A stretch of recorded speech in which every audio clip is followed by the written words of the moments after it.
what's going on, Donnies and Donuts, and welcome to another brand new episode of the Mobile DJ Mastery Podcast.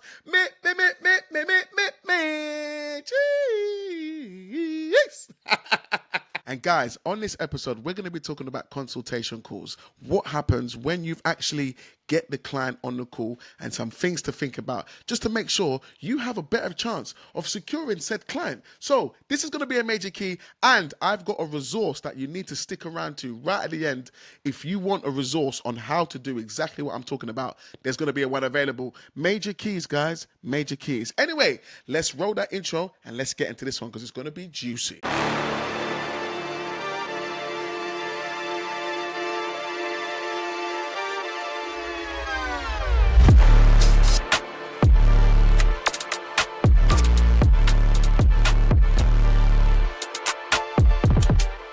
So, obviously, guys, let's say you've been following the podcast, you've been doing the things, you've been active, and you've been moving forward with some of your mobile DJ mastery business, which is exactly what we want. But there's a few things I haven't mentioned. Now, I want to imagine you've been posting, you've done your 30-day challenge, you've been doing all the things that we've been speaking about, and now you've got people in your DMs. Now you've got people messaging you, asking you questions like, are you available and how much do you charge? Obviously, you've said yes to both. Yes, I'm available and maybe I charge this much. And they might be like, fantastic.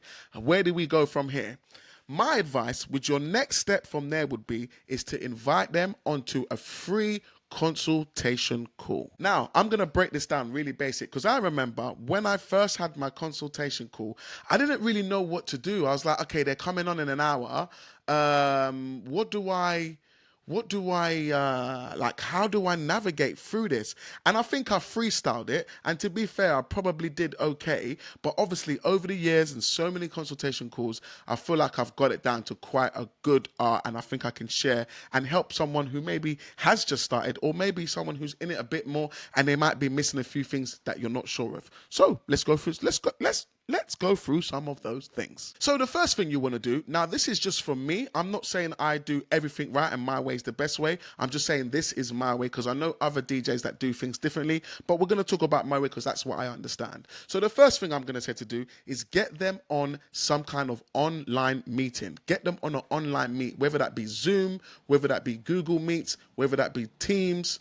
I don't know if anyone's using Skype or any of them things. As long as you can see and hear the client, I think that is a major, major key. Some people do phone calls, and I think phone calls are also great. And some people are lucky, and they don't do any consultation at all. They're able to book the DJ directly, and then they go and turn up and they distribute the gig. But once again, those different ways are not wrong. I'm not saying there's anything wrong with those. I'm just going to talk about what I know more, which is what I think really works for me to turn clients from warm to hot to booking. So you're going to pick whichever your favorite platform is. Once you get that platform, you're going to send that person a link. So whenever they have contacted you, if it's through Instagram and you want to keep everything through Instagram, if it's through email and you want to keep everything through email, or if it's text and you want to keep everything through text. What's great about today's technology is that you can have meetings on a mobile. With my clients, guys, 50% of them jump on it on a mobile, 50% of them jump on a desktop or a laptop, but definitely a laptop. I don't think anyone's using desktops anymore.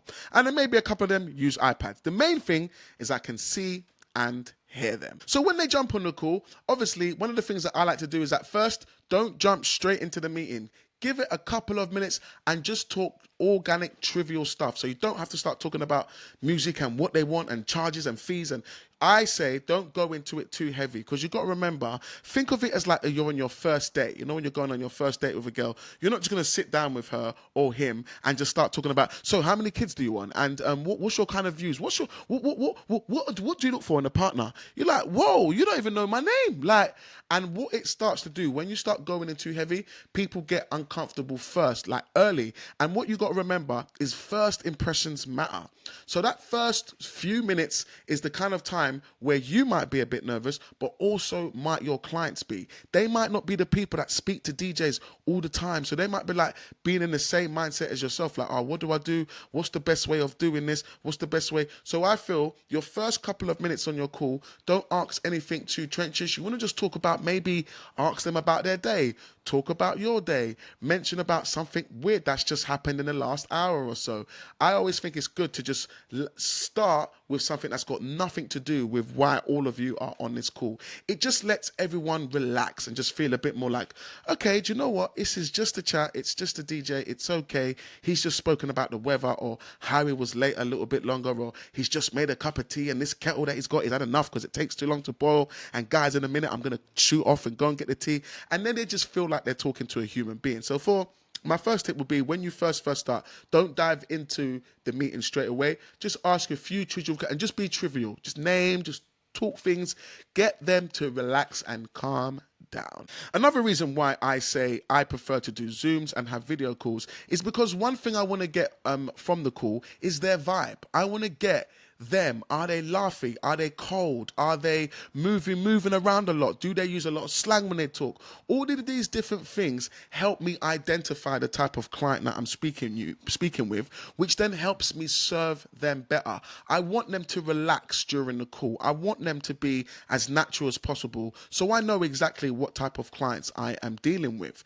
For instance, let's say I can hear a lot of language and they're very sweary, and there's nothing wrong with that, but then that lets me know that when I'm having a call, I can also mirror what it is they're doing. So if they're saying, flipping neck, man, my bloody kid's taking the mick, he won't go to effing sleep. And I'm like, same thing happens to me with my son. When he doesn't want to go to sleep, it just gets on my nerves. Now you're mirroring what the client that you're speaking to, which then helps with them feeling comfortable. If your client is very, well-spoken and it's very corporate, you want to mirror that also. And when they be like, okay, so we're on this call, we would love to know about the services you offer to see if you're a right fit for us. And then you might be like, yep, I agree with doing that because I want to do the exact same thing too. Let's talk about some of the packages and maybe some things that you'll be looking at. And now you're having this type of conversation. This mirroring really helps when you're speaking to someone else. They feel that you can, that you understand them. They feel that they can relate with you. Now we're turning that client from cold and they're getting warmer. These are the little things that help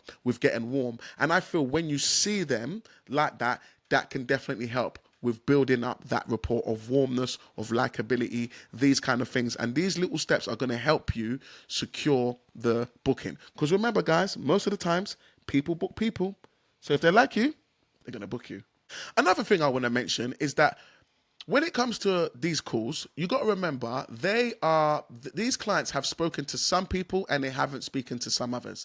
Now, there's sometimes I see clients that come in the call and they just want to ask questions straight away. And I tell those clients to slow down, because what that tells me is that the last client that they spoke to, or the last DJ that they spoke to, never had any questions. Guys, imagine I'm hearing from clients that some suppliers or vendors are coming on a call and they're saying, what do you want to know? They're just saying to the client, so, what do you want to know? I think that's not professional.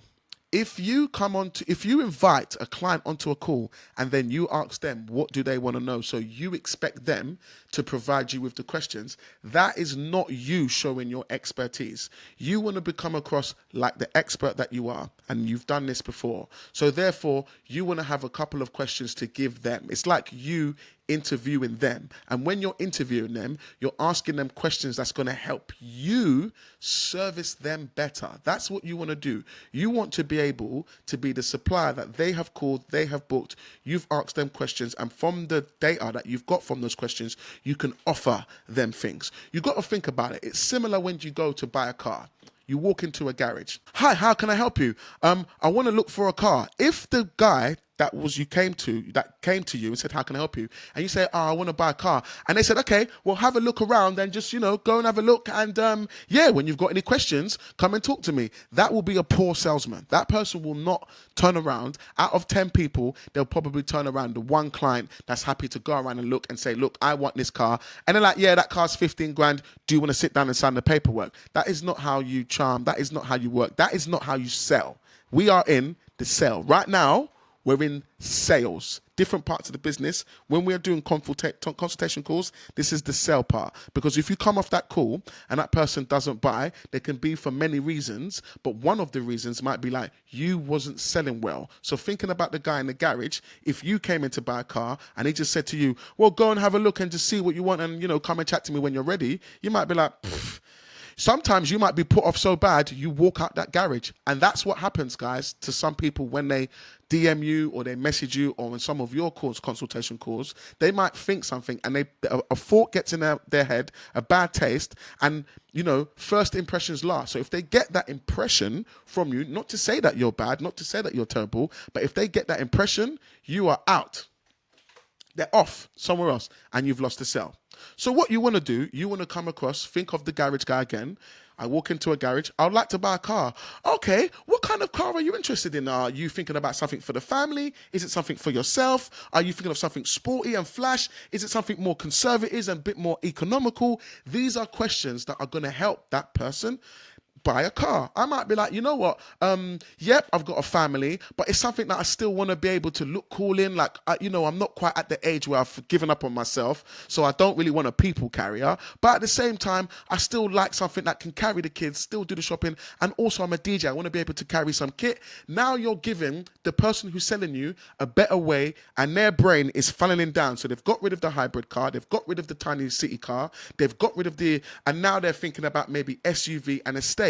And they might be like, okay, well, let's have a look at some of the SUVs. Let's go over and have a look at SUVs. The SUVs tick your boxes because this one's got 7 seats, which can encompass all your family. Do you have a dog? Yes, I have a dog. Well, it comes with a cage as well. And you're a DJ. You said, right, look what happens when you put down the back 5 seats. You get all this space in the SUV. Now it's like a minivan. What that person is doing is called good selling. They've listened to the questions that the client has said, and they are delivering. The person said they still want to look cool. It's an SUV with sport wheels. Still looks cool. They've got a family, 7 seats. They DJ, backspace. There's a high chance now that they might just buy that car.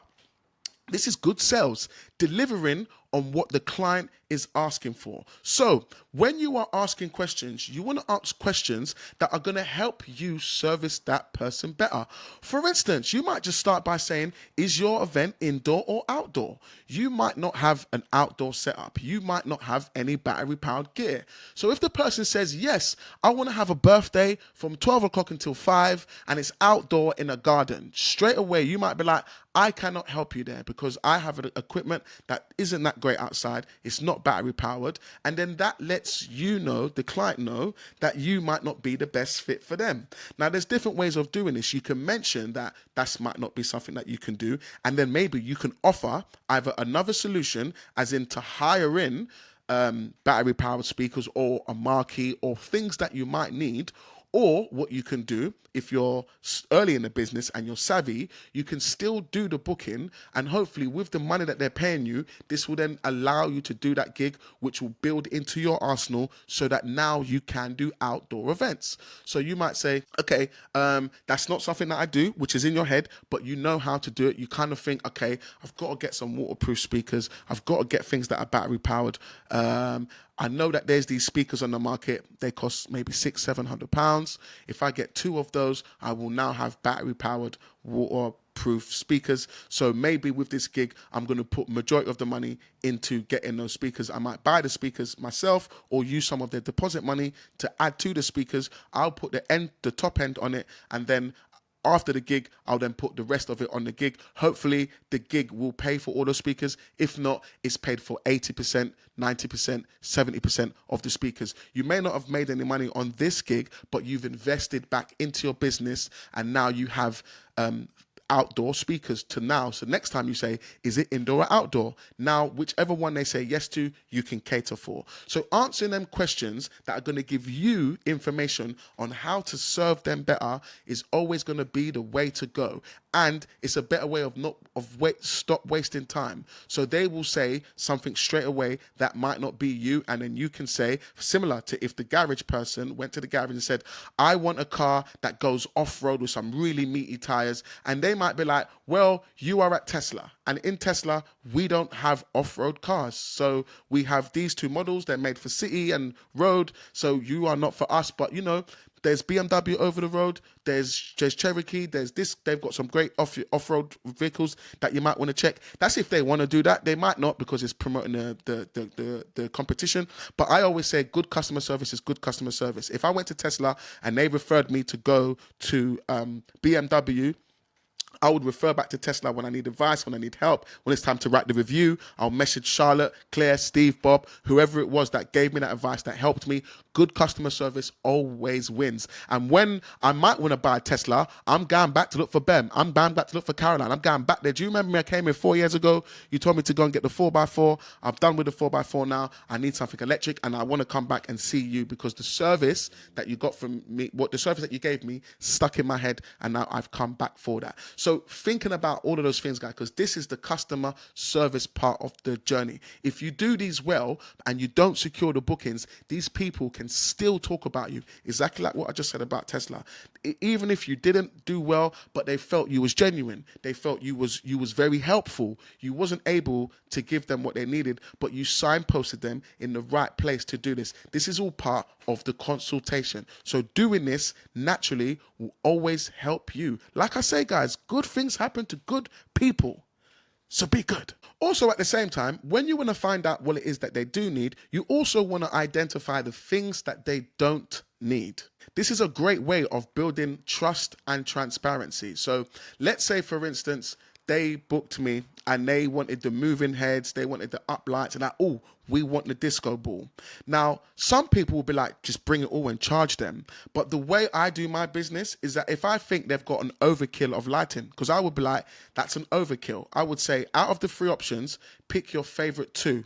And they would work. If you want the uplights and the disco ball, that's brilliant. If you want the disco ball and the moving heads, fantastic. If you want the moving heads and the uplights, great. But all 3 will be an overkill. Now, when you do something like that, what you're doing to the person listening is they are 100% trusting you because they know that you could have easily oversold them and made more money on the booking. But once again, doing good customer service, doing business well is doing things like this. And if you feel they've ordered your content creator package and they've ordered your video creator and they've got the photo booth and they've got the 360, you might be like, unless you want lots of things for your clients, if you're doing, oh, we've got 500 people and we've just got this big budget and we just want to spend the full budget, like what corporates need to do, in that case, then you can give it all. But if it's 2 people getting married and they're trying to save on some budgets and things like this, when you hear them mentioning like this, mentioning things that they don't need, and this is you, once again, being an expert and just saying, look, that's not necessary for the party. But you can still say to them, but if you want to go all out and you want all the bells and whistles, then 100%. But in my professional opinion, that's not necessary. 2 of the 3 will do absolutely fine. This is good to let them know what they don't need and also what it is that they do need. This is building that, like, the client is getting warmer. They're getting warmer. Now, obviously, you being the DJ, one of the main things you want to talk about is music styles. Now, I'm going to split this one into 2. So, first of all, we're going to talk to the people that are new in. If you're new in, you want to talk about the music styles, and what you're thinking is to play the things that you are going to be confident to play. If they're going to start telling you things that you're not confident to play, if you're early in, if the music makes you feel well uncomfortable and it's something that you know what, I do not want to do that and I think I'll crash and burn, then be honest with the client and say, you've mentioned 5 genres, there's 2 genres that I think I'm really weak in and I'm not sure I'm going to be able to perform. Is it okay if you guide me more on those 2 bits? And I'm sure most of the time the client will be happy to send you a playlist for those bits, and then that can be a savior, and then you can go and play said gig. But you want to really talk about music, what is their vibe, what is it that they're after, give them genres, best artists, what are their best songs, what are their favorite things when they do house parties or parties of the family, what gets the people going. And what you're hoping to hear is the music that you already like and understand. And if it's not, then obviously when you're growing, you're in grind mode, you're in hustle mode, you want to get as much bookings as possible. So take the booking if you can, as long as you don't feel uncomfortable. If you feel uncomfortable, guys, don't do it. I'm going to keep mentioning some of these things just to dig it in your head. We all have this thing called gut instinct. If your gut is telling you something, listen. If your gut in your stomach is telling you, I don't feel good about this, listen to your gut. That feeling is in us for a reason. Some of us are very scared, and if you're very scared, then maybe you got to push yourself and sometimes push yourself out of that. But if most things you feel quite confident in and this one's making you feel away, listen to your gut. So if it's something that you don't want to do or feel uncomfortable with, once again, this is a good time to recommend them to someone you do know who might be stronger in that area. Once again, you might lose the booking, but think of it on a positive. You've given them proper customer service, you've been honest with them, and you've sent them to another DJ. If you've sent them to another DJ, hopefully that DJ will be like, oh, we've just been referred to you by 247. Oh, 247, yeah, I know him. And then when they get a booking, they will pay it back to you in kind. So it's not, don't think of it as losing work. Think of it as doing the right thing, and good things happen to those people. So you send that person to someone else. That person might still talk about you to someone else, or that DJ might talk about you to someone else. Keep your mindset like that. And even if it doesn't happen, keep your mindset like that. It will only pay you dividends later on. So it's always good to find out the things that they don't need. It puts you in a professional place. And even if it's the things that they don't need, once again, you're building that like and trustability. Another good thing to talk about is their guests. Talk about their guests. What kind of guests do they have? Because there's sometimes, guys, you can put off going into a place that you will feel uncomfortable. You're talking to people, they're fine. You got to remember, they ain't drunk yet. They're not at a wave yet, but on the night when you're working for them, they're probably going to be quite steamy or quite drunk or be under the influence, which is totally fine. We're DJs, we always performing in those kind of environments. But then it's also a good time to talk about their guests. Are their guests going to be really rowdy? Are they going to be drinkers? Are they going to be people that sit down? Are they going to be people that's dancing from the first song? This obviously helps you also. So if they say, look, our family's not major dancers, our friends are not major dancers, but we love music, you might enter that event knowing that information. And if you're seeing people bopping their heads and they're singing along, but the dance floor's not raging, that lets you know you're still doing a good job, because you spoke to them before and you found that they're not massive partiers. And if they're not going to be massive partiers, when the party's not going off, you don't have to feel so much anxiety or sort of pressure that, oh my God, I need to get these people dancing, or I'm not going to get the recommendation, I'm going to get 2-star review. And you can get out of your head and say, look, man, they're not massive party crowd. I just need to make sure I'm playing the right music for the right time and vibing with the people that are vibing. And at the end, they'll come at you and say, you was amazing. And a part of you might be like, well, it wasn't going off. Not every party is going off, guys. Every bunch of people is different. You hear me mention this inside in my content. Not every dance floor is going crazy. Sometimes you've got your 2 4-year-olds and they're just having a madness for the first 2 hours, and you might be beating yourself up thinking, I need to change the music, I need to do something.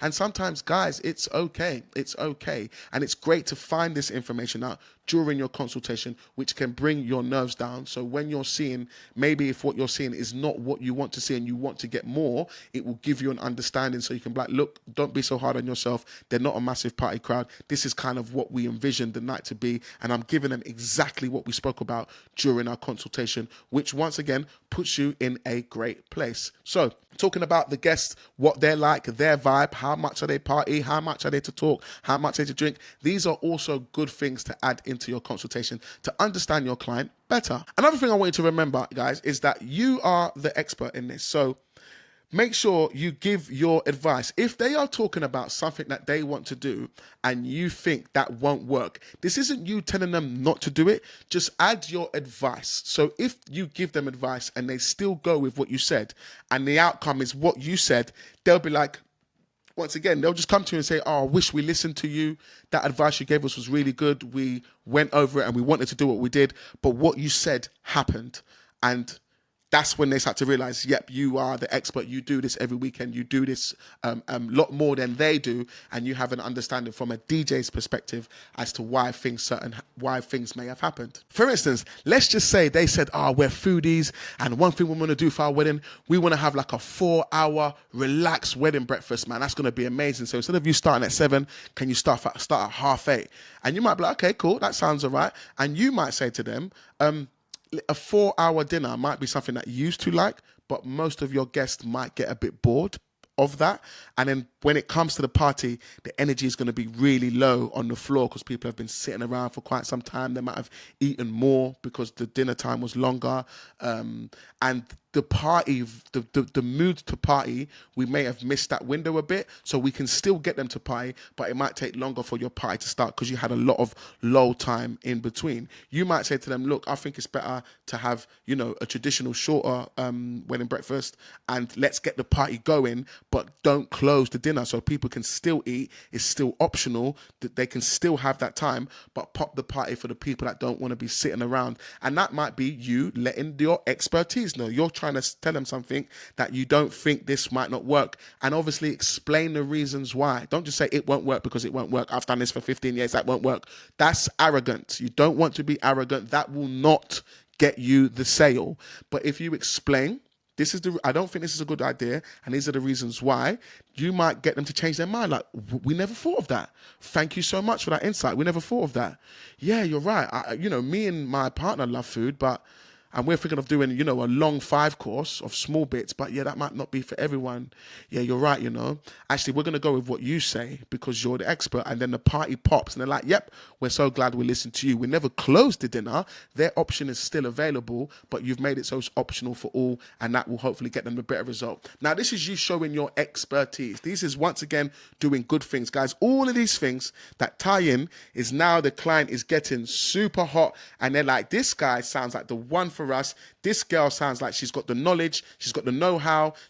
I feel safe in their hands. This is what we're trying to do during the consultation, guys. And if you do it well, you can win easy. The reason why I wanted to do this episode, because once again, a lot of the feedback I get, guys, is from other clients. I like to answer a lot of questions. And even some of you DJs now, I've met up with a lot of DJs. I love asking questions. You can learn so much through questions. So the reason that I've done this episode today is because when I'm speaking to clients, I hear things where I do my consultation and they're saying the last DJ never had no questions. The last DJ didn't wanted to get off. He was noisy in the background. It was messy. And they're telling me things where I'm like, that doesn't sound good. So I thought it would be a good idea to sort of bring this episode to light for people that might want tips and tricks. If what you're doing is working fine, then you can maybe pick out 1 or 2 things from here and add it into what you're already currently doing. And hopefully let's try and get those clients from cold to hot as soon as possible. If you're quite new and you're kind of freestyling, I've done this videos once again is because you are me. You are where I was years ago when I did my call in the bedroom and they could see my clothes, they could see so much other stuff. And when I look back on that, I'm like, that's not putting myself in the best place. I like using this. You see, guys, I use this little area in my house for everything. I tried to jazz it up with a little light, a little background. It gives it something. But now people have just come accustomed to it, just like I'm sure you guys have. And it works. It's fine. It's okay. You just don't want it being messy. You don't want it looking tatty in the background. So if you're going to do a video call, try and give yourself as neutral as possible.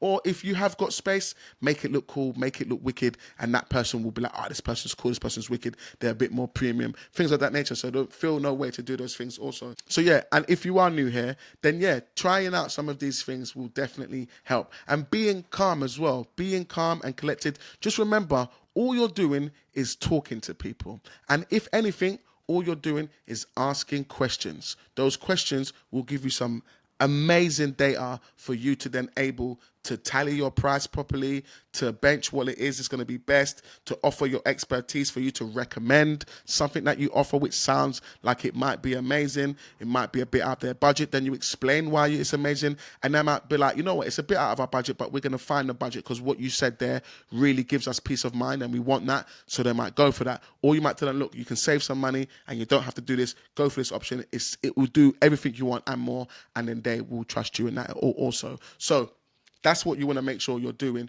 during your consultations. All right, so guys, I've got something that can definitely help you with this. I am going to share with you the question sheet that I've made myself that I use for all of my calls. I feel this question sheet I've developed, and I feel I've got it to a place where it makes the meetings flow. It's easy. I do all the things that I was speaking to you about. They're all in there. It makes me look professional, and I'm able to close deals consistently all the time. If you look at my Instagram, guys, the evidence is there. And this is something that I've made myself. I'm not a professional. I'm not the best out there, but this seems to work perfectly for me, and I'm happy to share it with you guys. If you head over to Patreon, guys, we're brand new. we currently have a Patreon up. If you head over to the Patreon, we have resources in there. So let's talk about the Patreon. Guys, sign up to the Patreon. The Patreon really, really, really is going to help with making this podcast something that can be continuous and be able to stay there. Also, what is going to be there is every single week we are going to be dropping bonus content, little things extra, because I understand that when I'm talking to you guys, I'm giving you a lot of ideas, but you're not getting much of the hows. So some of the hows we are going to be sharing on the Patreon in short bite-sized content that will only be available to our Patreoners.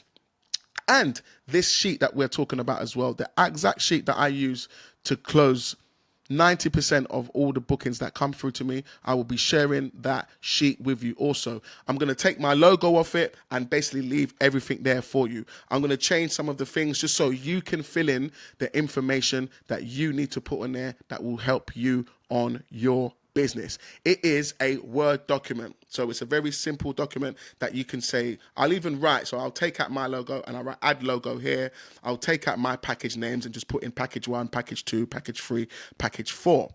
Now remember when we spoke about packages before, bronze, silver, gold, guys, is dead. If you have packages like that, change the names. You just need to change the names. You can be as simple as colors. Green package, yellow package, orange package, blue package. You can use anything, guys. Just use your brain. Use 3 different things. If you love cars, you could use cars, Aston Martin, BMW, Audi package, Aston Martin package, the BMW package, which might be a bit, it could put some people off. You could use football teams, Aston Villa, Arsenal, Tottenham, which once again could put people off. But I'm just trying to give you ideas. Maybe don't use the cars and the football teams, but you see, I hope you get what I'm saying. And then use those things in there. I even like that at the bottom of the thing, I put in the things that sometimes I forget right at the end, because at the end of the call is when you want to let them know how to book you, what are your payment plans, these kind of things. So I've put those things in there, and they are great little tips right at the end just to make sure you haven't forgotten anything. What I love about this question sheet that I currently use, I will say actually all of my calls, when I finish my spill, I say to them, do you have any questions? And they always say, you've answered all the questions we had and you've been thorough and wow, like we've got more information than we needed and we feel at ease. And that's what you want them to feel. They come onto the call feeling anxious and not sure on how is this going to work. And by the end of the call, they feel confident, knowledgeable, trusting, and they're just like, you know what, let's pay this deposit because this sounds like this is exactly what we want. This is what we need. Let's go for him. Let's go for her. And you can definitely do that too. So head over to Patreon. We are going to leave the link in the description, or you can head over to Patreon straight away and write mobile DJ Mastery. There is the account, and there will be all the things that you will need to have access to all of those things. The bonus content, I am really trying to make sure that the bonus content is going to give you some of the things that you guys I get so many DMs, so many voice notes, so many Instagrams about things that you guys are asking about. And what I'm going to start doing is that if you ask a question, I'm going to put it into the Patreon, because what I'm hoping to do is that one person's gripe might be a lot of people. So if I put those things into the Patreon, that way you can go there and get direct resources for things. You've got a question, how can I do this? I need this. I'll put the information that I have and the things that I use in there so you can have access to that when you need it. So if you're asking questions on Instagram, those answers are now going to be put onto the Patreon to help the wider community. So make sure you head over to Patreon, give that a download, give that a share. I'm probably going to put a little video to run you through exactly how to do it to get the most out of it, because I want to make sure you are turning your clients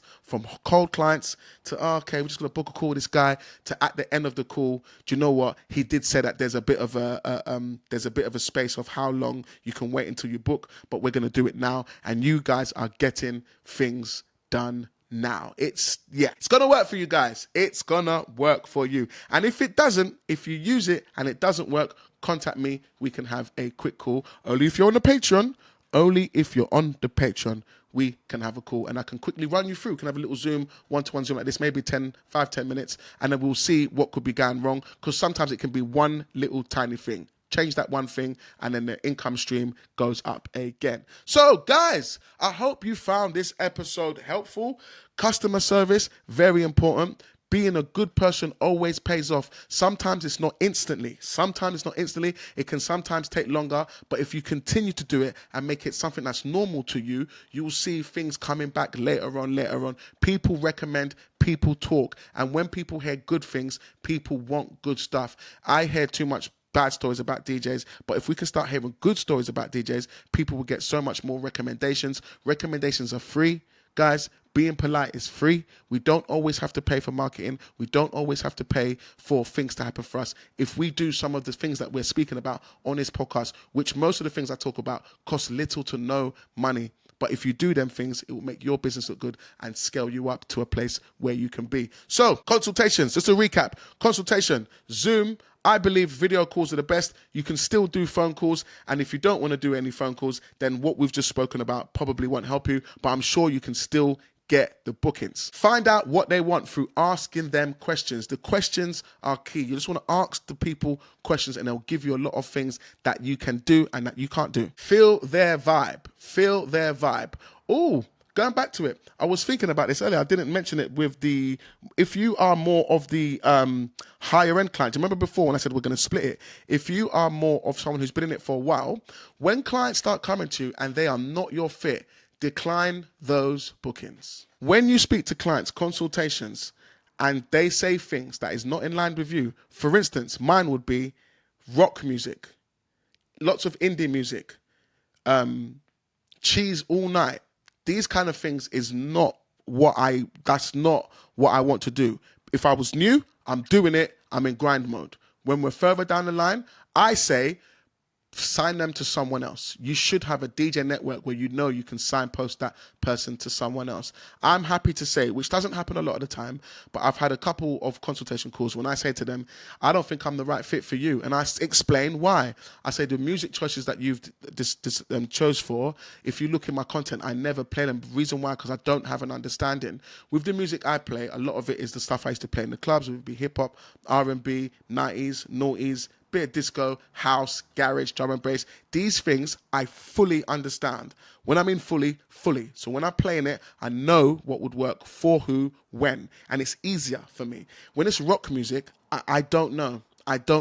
There'll be another DJ that'll be like, I'm sick at this. And I'm like, yeah, he's the one that will be better. So I feel, once again, when you start to climb up in the game, declining bookings, even though it sounds crazy, is a good thing. One, you now only get gigs that you fully enjoy and you can be yourself. Two, you are the professional who's signposting them to someone who would do the same job that you might do on the music that you're more strengthening in. So if you're new in the game, you might take what you can, get in there and learn. You're going to learn a lot from it, but make sure you can still deliver a good job. If you feel uncomfortable, don't do it. If you're more seasoned and they are asking, you're getting gigs and you're like, I'm not going to like this, and you know you're not going to like it, decline the booking, guys. Decline the booking. You will get something to fill it. You will get another inquiry. Sometimes we can push ourselves into corners and be like, oh no, there's not a lot coming in. Maybe I should take it. No. It's coming. It's coming. If it's not coming, it's because something that's you're not doing. If this not going to come, unless it's a short one, like, 2 months away, you're like, oh, no one's going to book in 2 months. If you need to do it, then go and do it. But play it like that. I think once you become more elite, just take the gigs and the bookings that you want to do. If you feel the vibe's off, if you're not really sure about that, then decline that booking and have faith and trust that the work that you've put out, the good things you've done, the recommendations that are going to fall in, that date will get filled. And if it doesn't get filled, there's nothing wrong with a Saturday off as well. There's nothing wrong with not DJing unless your finances are low and you're in hustle mode. That's different. But there's nothing wrong with taking off a Saturday, guys, and sitting at home, sometimes watching TV. I say this because I don't watch any TV. So, and that's not out of choice. That's because I'm a grinder. Guys, I do a lot. So therefore, I prefer to grind. I love this business. I love chasing. I love all this stuff. I love making podcasts. I love talking to you guys on WhatsApp, email. I love it. So therefore, I put more time into that than onto Netflix. But every now and then, I like to have a Netflix evening. I like to have it. So if I'm having a Saturday and all the kids are sleeping, the missus is sleeping, I'm like, you know what? Let me, I can't catch up on Netflix. Let me just watch a movie because I know I've got 2 hours. I can watch a movie. So that's what I do. But instead of investing your time into that, if you're more elite, I would say take the bookings that you want to take. Anyway, I've blabbered on enough. I hope you found this episode interesting. If there's anything that you want to mention, make sure you can head over to the Instagram, go into the DMs, leave us a voice note of any questions, or if you have any episode ideas or questions that you think could turn into an episode, I will then bring it to the pod so then we can share that with the wider audience. Or if there's any resources that you think will be helpful, let me know and I will try and get those resources into the Patreon so you've got a place where you can go and find some stuff that will directly impact your business in a positive way. Anyway, guys, until next week, I'm going to see you guys. Make sure you go and smash those gigs. Make sure you show those clients why it is that they booked you. Get content from the events. Get the content. The content's important, but make sure you get the content respectfully. Clients pleasing first, content comes after, and you are good to go. I'll see you same time, same place next week on the Mobile DJ Mastery. Cheese.